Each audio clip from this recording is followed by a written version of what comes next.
Hi hello welcome back to my channel. ఈరోజు నా మనవరాలకి మా అమ్మాయికి మొదటి స్నానం అంటే పురిటి స్నానం. మా ఇంట్లో పురిటి స్నానం 11వ రోజు చేపిస్తామండి. ఈరోజు పురిటి స్నానం కార్యక్రమాలు జరుగుతున్నాయి. ఇక్కడ పిల్లలిద్దరికి స్నానాలు చేయించడానికి మా ఇంటి చాకల్ని పిలిపించాను. ఫస్ట్ స్నానం చాకలోళ్ళు చేపిస్తే చలవని చెప్పి ఇంట్లో ఏ శుభకార్యమైనా ముందు మొదటిగా చాకల వాళ్ళతో చేపిస్తాం కదండి. అలానే ఈ పిల్లల స్నానానికి కూడా వాళ్ళనే పిలిచాను.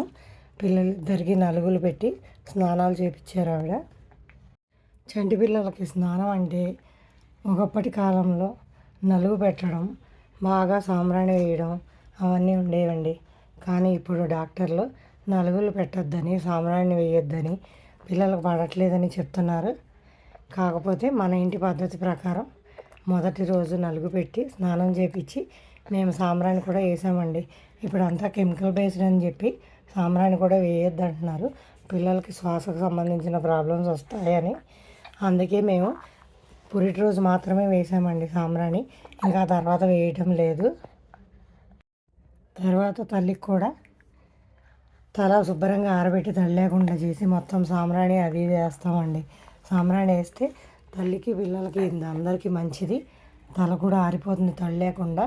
మళ్ళీ తడి ఉంటే జలుబులు అవి చేస్తాయి కదండి. అందుకని చెప్పి అట్లా చేపిస్తామన్నమాట. ఇక్కడ నలుగు పిండిలు అవన్నీ మీకు చూపించడానికి పిక్స్ తీయడం మర్చిపోయానండి. అందుకే అవి ఏమీ పెట్టలేదు, నేనే చెప్తున్నాను మీకు. మా అమ్మాయికి కూడా బాగా వేడి నీళ్ళు కాచి వేడి నీళ్ళలో పసుపు వేపాకు వేసి, వేపాకు కూడా బాగా కొంచెం నూరుతామండి మెత్తగా మిక్సీలో వేసి. ఆ నూరిన వేపాకులో పసుపు రాసి ఒంటికంతా పట్టించి బాగా నలుగు పెడతాము. ఇప్పుడు పచ్చి ఒళ్ళు కదండి, కొంచెం అట్లా నలుగు పెట్టడం వల్ల వాళ్ళకు కూడా హాయిగా ఉంటుంది. అలా నలుగు పెట్టి వాళ్ళకు కూడా తలంటి పోస్తాము కుంకుడుకాయ రసంతో. పిల్లలిద్దరిని ఈశాన్య మూల చాటలు పెట్టి అక్కడ పడుకోబెడతామండి. ఆ చాటల్లో పిల్లల్ని ఒంటరిగా పొడికేయకూడదు అంటారు. అందుకని చిన్న రాయిని తీసుకొచ్చి ఆ రాతికి పసుపు రాసి బొట్టు పెట్టి పడుకోబెడతారండి. పిల్లలకి జతగా పెట్టి పక్కన తాంబూలం చాటలో నలువైపులా తాంబూలం కూడా పెడతామండి.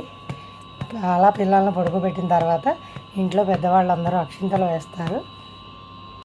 పురిటి స్నానం అయిపోగానే పిల్లలిద్దరికి తెల్ల బట్టలు వేస్తామండి. ఇద్దరికి తెల్ల బట్టలు వేసిన తర్వాత కాళ్ళకి నల్లదారాలు, చేతులకి మొలతాడు అన్నీ కట్టి దిష్టి చుక్క బొట్టు అన్నీ పెడతామండి. అలా తయారు చేసిన తర్వాత పిల్లలిద్దరిని చాటలో కానీ జల్లెల్లో కానీ పడుకోబెడతాం అనమాట. జల్లెల్లో పడుకోబెట్టడం వల్ల పిల్లలిద్దరు పడుకుండడం వల్ల జల్లెడు చాలలేదండి సైజు. అందుకని మా పిల్లలిద్దరిని చాటలోనే పడుకోబెట్టాము. చాటలో చక్కగా వైట్ మన పెద్దవాళ్ళు అయితే ఉంటాయి కదండి పంచెలు, అవి వేసేసి అందులో పిల్లలిద్దరిని పడుకోబెట్టాలి.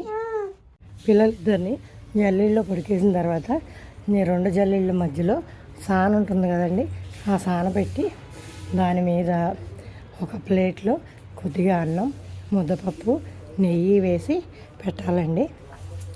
అలా పెట్టిన తర్వాత అమ్మ నాన్న, అమ్మమ్మ తాత, నాయనమ్మ తాతలు అందరూ ఎవరుండే వాళ్ళు పిన్నమ్మలు పెద్దమ్మలు అందరూ కలిసి అక్షింతలు వేసి పిల్లలిద్దరిని దీవించాలండి. నాకు గుర్తున్నంత వరకు, నాకు తెలిసినంత వరకు నేను చేసిన పద్ధతిని మీతో పంచుకుంటున్నానండి. ఇందులో తప్పులు ఏమన్నా ఉంటే కామెంట్ చేయండి. ఈ వీడియో మీకు నచ్చినట్లయితే like, share, subscribe to my channel. బాలింతకి స్నానాలు అవి అయిపోయిన తర్వాత సాంబ్రాణి అవన్నీ వేసిన తర్వాత తయారు చేసి ఆ రోజు పురిటి రోజు తలంబ్రాల చీర కట్టుకుంటామండి. మేము కట్టిస్తామన్నమాట అమ్మాయితో. తలంబ్రాల చీర కట్టుకుని గుమ్మాలలో పసుపు కుంకుమ బొట్లు పెట్టి చేతిలో చాకు, ఒక నిమ్మకాయ, కొద్దిగా వేపమండలు చేతితో పట్టుకొని ఇంటి ప్రతి గుమ్మంలోనూ తన ఎదపాలు జల్లాలండి. అలా చేసిన తర్వాత లోపలికి వచ్చి ముత్తైదులందరితో అక్షింతలు వేయించుకొని అందరికీ తాంబూలాలు ఇవ్వాలన్నమాట. ఇది మా ఇంటి ఆచారం అండి. మీరు ఎలా చేసుకుంటారో నాకు తెలియదు. మా ఇంటి పద్ధతి మాత్రమే నేను చెప్తున్నానండి. ఇలా చేసి అందరికీ భోజనాలు పెడతాం అన్నమాట.